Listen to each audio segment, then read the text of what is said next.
We're going out on video chat now to join our NHL insider and good and longtime friend, Rich Sutter, who I was thinking of on Saturday, Richie, because you called it that Jesperi Kotkaniemi would be going to Carolina and that the Habs would not match the offer sheet. It happened, and he's going to the Hurricanes for 1 year. What had you so confident that that was what was going to happen? Well, it's easy for us to comment and speculate about what we see from the outside compared to what Montreal's thinking on the inside. But when you look at it, just cost-effective wise, cap-wise, you just didn't see anything like this being able to work. They're not going to pay the guy twice the value of what his value is at this time. That doesn't say at some point that Kotkaniemi is going to be that type of guy on a cap-driven world we're in. But at this point, it didn't work. It wasn't going to work. It wasn't going to fit. And when you look at it, you knew full well that what Montreal was looking for in terms of a player that was out there that could become a possibility that was available. It was easy to flip the compensation. Yeah, they moved up the third pick to a second pick. It was easy to flip that compensation, get a guy that was probably further ahead in the curve in terms of where he's at with his development in Dvorak. He was locked in term-wise. Term-wise, the money fit. It was a bit of a team-friendly contract with Dvorak at this point. It was a no-brainer for Montreal just to walk away. I think the biggest mistake that you can only blame maybe Montreal on or in the past little while with this was, here's a young player that had trouble playing center, adjusting on a day-to-day basis in the NHL. He should have been playing left wing, and maybe they would not been worrying about this today. BW Goldstrom's watching on YouTube says, listening to the RP show, trucking between the Gopher Hole Museum to Swan City, Alberta. Love the Sutter insight to the NHL. Well, that's why we got him on. I want to talk about the Kraken in a moment, but you mentioned Christian Dvorak. That's the other news on the weekend. Traded from Arizona to Montreal for 2 draft picks, including a first rounder in 2022. He's a great player. I've been watching him in Arizona a while. What led to that trade, do you think? And how do you you don't throw around first rounders easily. What's your read on that trade?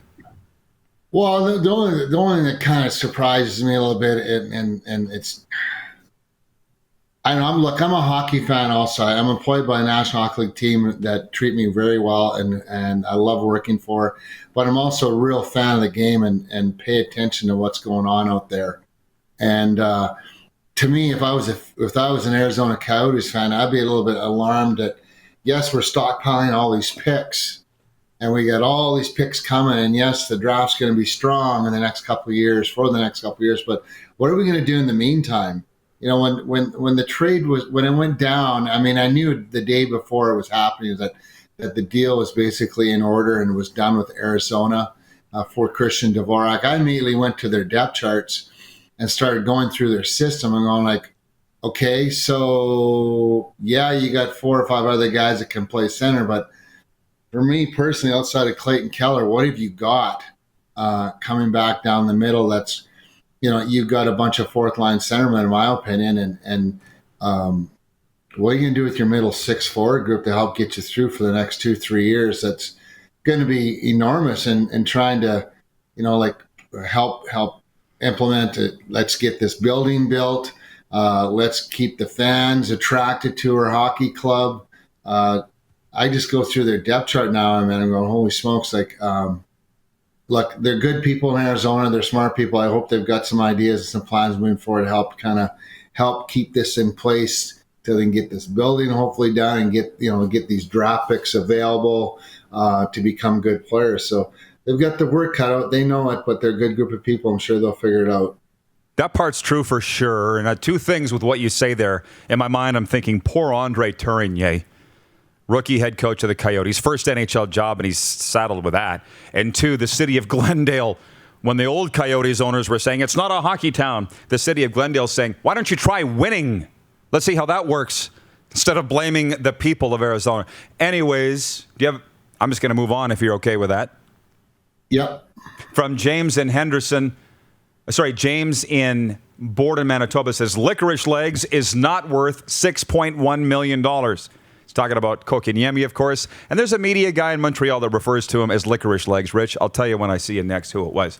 I was down in Carlisle on the weekend, the home of Jim McKenzie, Brendan Morrow, and also now Hayden Fleury and Cale Fleury of the Seattle Kraken. There's 5 Sask players on the Seattle Kraken. I'm calling them Team Saskatchewan. Do you think they make the playoffs in year 1 in that Pacific Division? Well, I certainly like their group.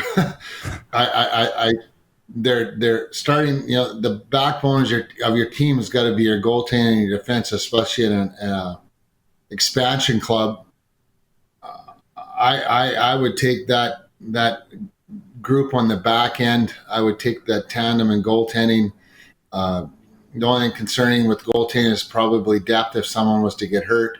But you look at your goaltending starting today. You look at your lineup on the back end before you even start to talk about your forwards, Rod, and that defense is as good as a lot of other hockey teams in the National Hockey League. That goaltending is as good as a lot of other teams in the National Hockey League. And you look at that group up front, they've made some kind of very shrewd little signings. When people say, well, it's just Riley Shan. Well, Riley Shan can kill penalties. Riley Shan can win important faceoffs. Riley Shan can play defense. Riley Shan can contribute a little bit offensively. So he's a perfect bottom 6, 4th line guy. These are the kind of character guys. Look, these guys have a lot to prove themselves too, and they want to come in and be part of the excitement and part of the energy and the synergy that's going to happen around that city and that hockey club this year. They're going to want to go and prove to the world themselves too that this is just another example of a piece they put in place that these guys, I think, have got a lot of motivation, and I think they have the pieces in place to be a playoff team, and I see no reason why not. I think it's going to be an exciting time. Anyone's a part of that organization, whether you're a player or an employee, man, I would feel pretty grateful and fortunate to want to be on board and do that, and good for that group.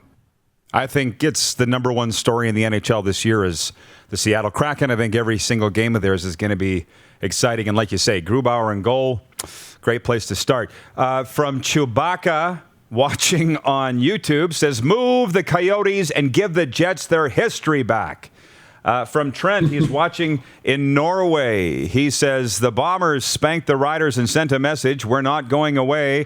I wonder if the Coyotes will get their arena in place before the lease expires. I'm not sure that the Kraken will make the playoffs. The West is too tight. Stay well, everyone, says Trent in Norway, where it is 6:30 p.m.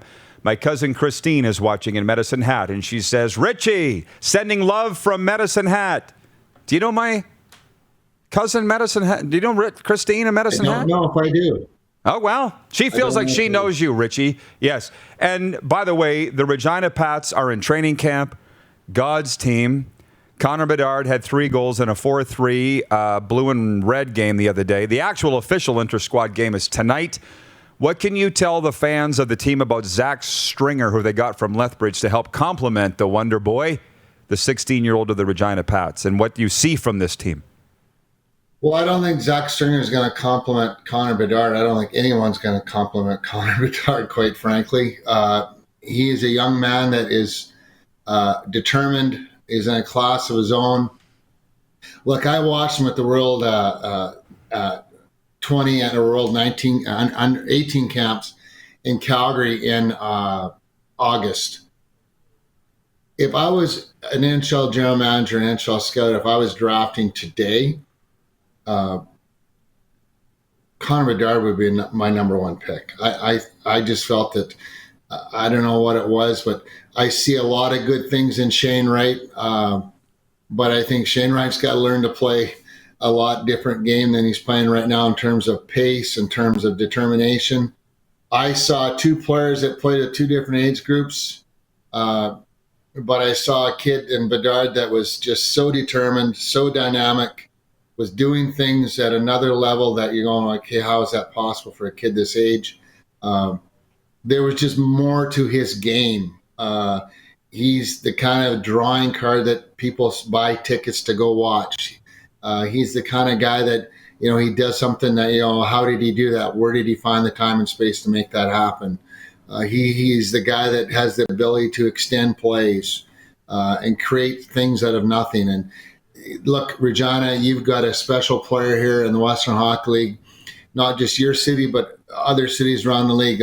Look, this kid is going to be worth the price of admission. So I say go buy your tickets and watch this kid play, because they're going to have a pretty special group in the Western League for the next 2-3 years. Hey, my brother Lee called last week. He was all excited. He's got his season tickets.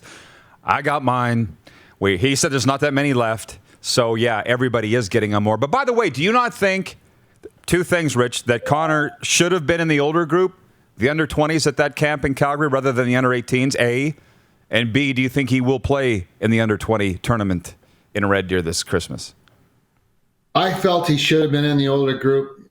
Look, it's going to be a good group. It's going to be a good team, and quite frankly, I'm sure that there's been some dialogue with Connor to come back to Regina and just prove to us that you deserve to be in the older group.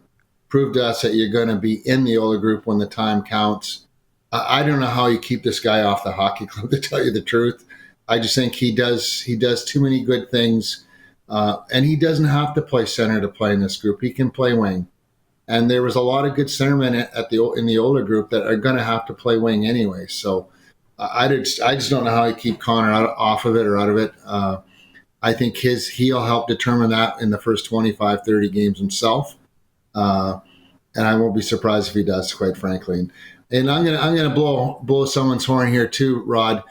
This Fozil kid that is a Columbus pick from Europe is going to be joining the Pats, is going to play from this year. I think this young man is also a real good player, and I'll tell you one thing: he should feel very fortunate, and you'll see a lot of good things in him simply because of playing with guys like Connor Bedard. I think it was a no-brainer for him to come to North America. Strusher and John are going to be happy with this kid, and just another real solid piece that they've added to their group. Well, yeah, they are excited. Wait till you see Bedard play defense, which he only does on the power play, but he can do that too. Rich, what are you doing Thursday? I'm going to put you on the spot. Thursday. 11:30, I got a very important golf match with Mikko Makala. Okay. He's still around, is he? Okay. Depends what time on Thursday. Is that? Yeah, we're doing a show. We're doing a show live from Calgary. I was going to say, if you want to make a little road trip, we're going to be live in Northeast Calgary doing our show on Thursday. Well, had you told me like about 2 or 3 days ago, I could have canceled this and moved it over. I swear, we didn't know 2-3 days ago. That's how quick it's come together. But anyways, we'll be doing it more, Rich. Enjoy the golf, because there's not going to be many rounds left. But thanks for the visit today. No, I leave in 10 days. So and we're starting I'm scrambling, and you feel like you haven't done it in 2 years, but you're scrambling to get ready to go. And the last thing I want to do is the day before be running around like a chicken with my head cut off trying to get things done. Exactly. All right, Rich, thanks for this. Okay, talk soon, guys. You bet. Our NHL insider, Rich Sutter, checking in from Lethbridge, Alberta. And our visit's brought to you by Great Western's Original 16 Ultra. Hey, everybody. Thanks for watching the RP Show on YouTube. And don't forget, we're live daily on YouTube from noon to 2 Eastern. If you like what you see, hit subscribe. And if you like the program, check around for other segments of The Rod Pedersen Show here on YouTube.